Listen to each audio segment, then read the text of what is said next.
Bonjour à tous et bienvenue pour un nouveau jeu que je vais vous présenter ici aujourd'hui. C'est Quatermaster Général, la Deuxième Guerre mondiale, en moins de 2 heures. Et oui, mesdames et messieurs, c'est la réalité. En plus, c'est un jeu qui se joue de 2 à 6 joueurs, et même à 6 joueurs, ça dure 2 heures, puisqu'en fait la séquence de jeu sera toujours la même. Donc c'est un jeu qui a été fait par Yann Brody. C'est un jeu édité par Ares et par Asynchron qui en fait la version française, la traduction française. La localisation, comme on dit. Donc, nous avons ici un jeu qui est en fait un jeu de société qui est tout à fait jouable par des joueurs qui n'ont pas l'habitude de jouer à ce type de jeu. Ce n'est pas un wargame à proprement parler, on est plus sur du jeu de plateau. C'est un jeu où il y a beaucoup d'ambiance, qui est très sympathique puisque les règles sont tout à fait sont accessibles et la compréhension quasi immédiate, donc vous allez tout de suite vous amuser. C'est un jeu aussi qui se joue, quand il se joue à 6, on joue deux camps, donc il y aura 3 joueurs dans un camp, 3 joueurs dans l'autre, et je peux vous assurer qu'autour de la table, ça crée de l'ambiance, on rigole bien. Les tours de jeu sont très simples, chacun va jouer une carte, il réalise l'effet ou pas en fonction de la carte, et ensuite c'est au joueur suivant. La séquence sera toujours identique. Bon, je vous explique ça parce qu'en fait c'est un jeu que j'aime beaucoup. Moi j'y joue. Ma femme, elle y croyait pas du tout quand j'ai ramené ce jeu à la maison, parce que c'est dit encore c'est encore tes jeux de guerre, ça me saoule. Bah non, en fait elle l'aime beaucoup et voilà, c'est un jeu qu'on prend énormément de plaisir à jouer, c'est vraiment sympa. Voilà. Donc pourquoi? Donc chaque joueur aura un paquet de cartes qui correspondra à sa nation. Donc là j'ai pris l'URSS par exemple. Vous avez toutes les nations qui sont représentées ici, hein. Donc ici l'Allemagne, l'Angleterre, le Japon, etc. Et puis bon, ici c'est pas le Mexique, hein, c'est l'Italie. Euh, et puis donc nous allons chacun avoir, excusez-moi, nous allons avoir un paquet de cartes qui sera différent en fonction des nations. L'Italie, par exemple, a un paquet de cartes moins important que l'URSS. Donc chaque camp est asymétrique. Ils auront des cartes particulières, des cartes événements qui seront différentes. Par contre, chaque camp aura des cartes construction navale et des cartes construction armée. Donc, et des cartes bataille. Ça, c'est les cartes de base. Et ensuite, il y aura des cartes riposte, des cartes statut, où je vais un petit peu parler les différences de ces cartes, qui auront des pouvoirs qui sont historiques, hein, enfin sur un fond historique en tout cas, et qui vous permettront d'avoir des effets, soit permanents, pour contrecarrer des cartes, etc. Donc c'est un jeu en fait où à son tour, comme je vous l'ai expliqué, on va jouer une seule carte, on fait l'effet, et puis ensuite c'est au collègue de jouer. Ça va toujours être comme ça. Donc voilà, donc je vais vous expliquer aussi un autre truc, c'est qu'on dit que c'est un jeu de ravitaillement.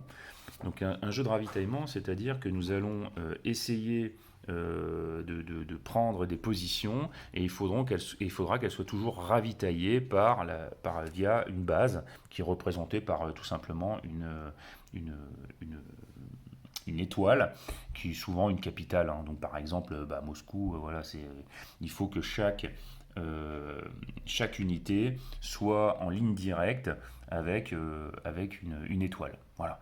Si ce n'est pas le cas, dans ces cas-là, admettons par exemple ici, je retire cette armée parce qu'elle est détruite par un de mes adversaires, et ben dans ces cas-là, si je ne remets pas une armée à la fin de mon tour, ou si je n'ai aucune possibilité autre d'amener une armée ici, et ben dans ces cas-là, hop, toutes les armées qui ne sont pas ravitaillées directement, donc là celle-ci c'est bon, celle-ci c'est pas bon, et celle-ci c'est pas bon. Donc du coup on les retirera immédiatement. Donc il va falloir essayer de couper les lignes de ravitaillement pour empêcher le développement en fait des adversaires.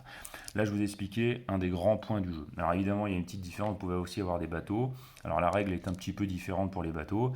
Ça veut dire qu'il faut aussi qu'elles soient ravitaillées, hein. Bon ça il n'y a rien de spécial. Donc voilà, ici par exemple c'est ravitaillé, Moyen-Orient, Kazakhstan, Moscou.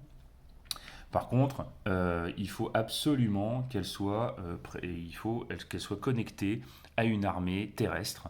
Peu importe l'armée terrestre, ça peut être aussi une armée alliée. Donc, par exemple, ici, admettons que j'ai un fort, un char, enfin une armée terrestre, parce que ça représente des armées terrestres. Ici, et que je n'ai rien ici, par exemple, admettons que celle-ci soit ravitaillée ailleurs, bon là je ne vais pas le faire, et bien dans ces cas-là, on pourra mettre un bateau ici, il pourra rester là sans être détruit. Voilà, il faut toujours qu'il ait accès tout simplement au port pour pouvoir se ravitailler. C'est assez simple.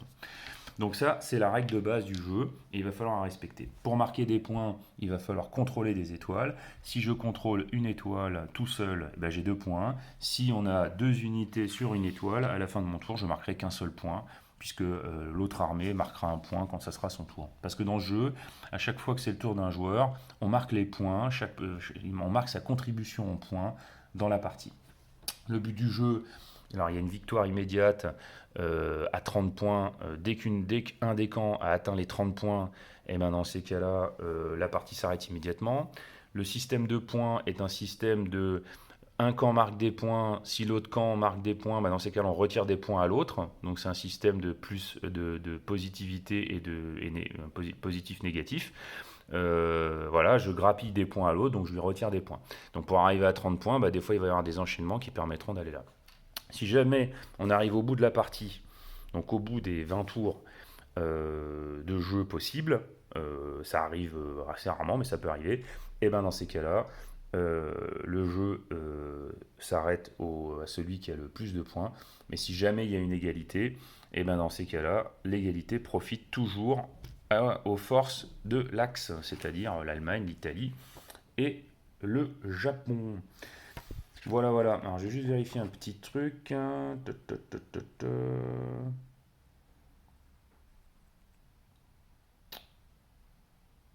Voilà. Non, c'est tout. C'est bien. Je me suis pas trompé. Donc voilà, alors comme je ne vais pas faire de coupage, donc je ne vais pas couper la vidéo, donc du coup vous aurez ce petit interview. Je suis désolé. Donc comment ça joue? Donc comme je vous ai dit, chacun aura des camps et il y a une séquence de jeu. Donc comment ça se passe? Séquence de jeu.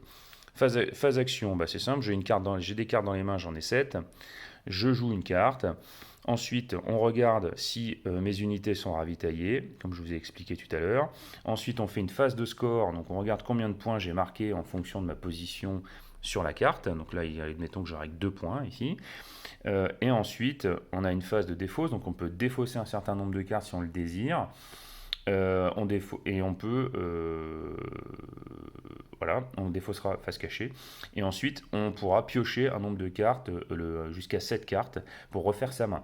Donc ça permet en fait d'aller éventuellement chercher des cartes qui nous intéressent. Ou alors, tout simplement, si les cartes qu'on a en main n'ont aucun intérêt, parce qu'on n'a pas eu de chance sur la pioche, et puis bah, là, elles ne vont pas du tout servir, et ben on peut les défausser. Sachez par contre qu'une fois que le paquet est terminé, on ne repiochera pas la défausse. Donc ça représente aussi votre combat de l'ensemble de la Seconde Guerre mondiale.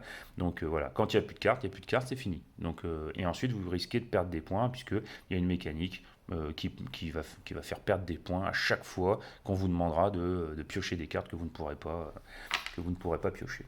Voilà, enfin que vous ne pourrez pas jouer ou piocher. Bon, je sais plus. Bon, bref, c'est pas très grave. C'est pas le sujet. Voilà comment ça se joue. Alors, comment ça se passe? Donc, à son tour, admettons, voilà, donc on commencera toujours par le joueur allemand. Donc, admettons qu'on arrive au joueur russe, hein, donc c'est le joueur 4. Donc, c'est à mon tour de jouer. Donc, j'ai des cartes en main, j'en ai 7. Là, j'ai tout mon paquet, mais je vais vous expliquer un petit peu. Je jouerai une carte. Donc, si je joue une carte construire, bah, c'est pas compliqué, hein. Je prends une de mes armées que j'ai dans ma réserve, une armée terrestre. Et puis je la pose près d'un endroit où j'ai du ravitaillement. Donc par exemple ici, je veux construire une armée, par exemple en Mongolie, et ben je peux parce que j'ai une armée au Kazakhstan, voilà, et j'ai une armée à Moscou. Donc tout va bien, elle est ravitaillée, elle est adjacente à une autre armée, donc je peux construire. Voilà, construire c'est ça, c'est tout bête. Ensuite, donc j'en ai plusieurs, hein, vous voyez, je peux construire pas mal d'armées parce que je suis les Russes. Alors, évidemment, le nombre de cartes construire n'est pas identique dans chaque paquet.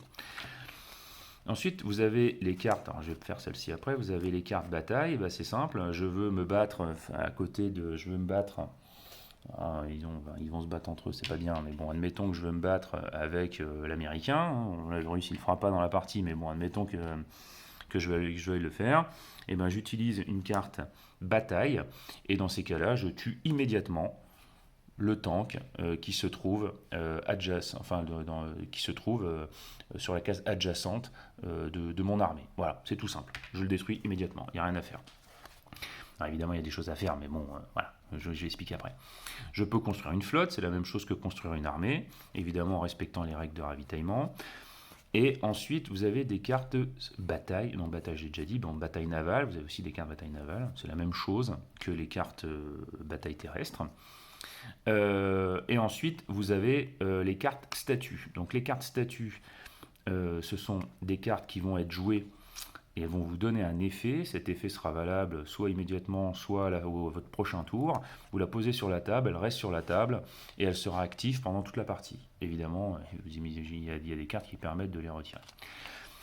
Et vont vous donner des pouvoirs supplémentaires, éventuellement faire des combos et ce genre de choses.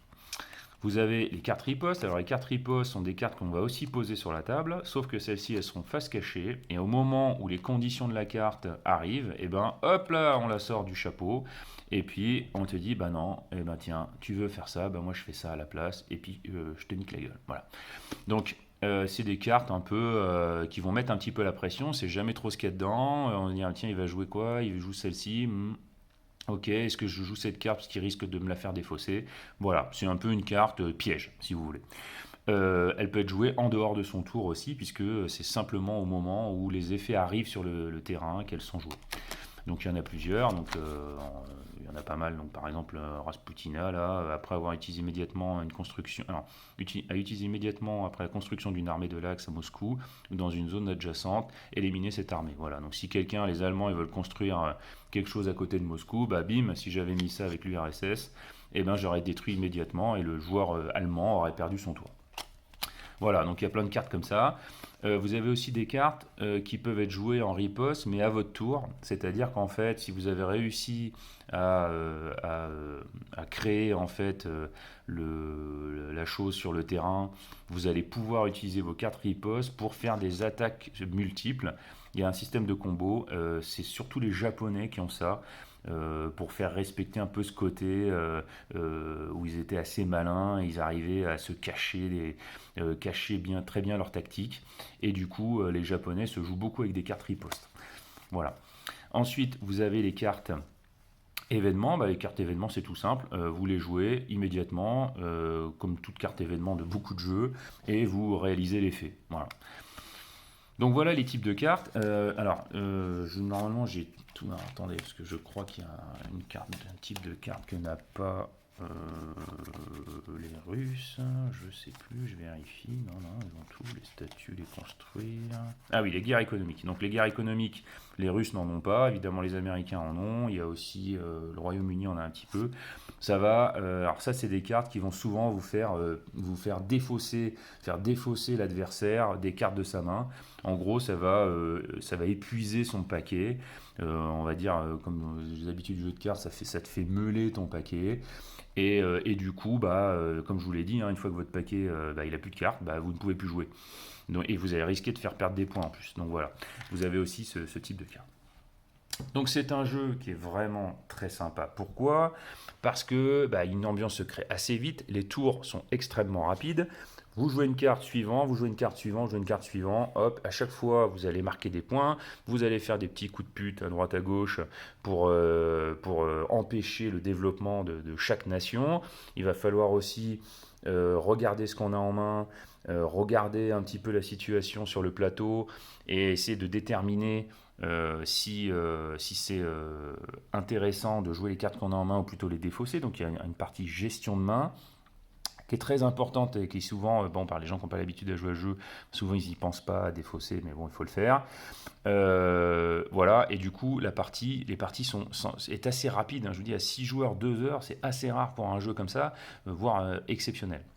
C'est un jeu qui est quand même intéressant, même pour les joueurs chevronnés, puisque quand on connaît très bien le jeu, qu'on connaît un petit peu les cartes, qu'on connaît un peu les cartes des autres, et forcément on ne jouera pas de la même manière, on jouera de manière un peu plus, on va dire, j'ai envie de dire intelligente, mais disons qu'on aura plus conscience de ce qu'on fait et de l'impact de ses actions. Donc c'est vraiment un superbe jeu.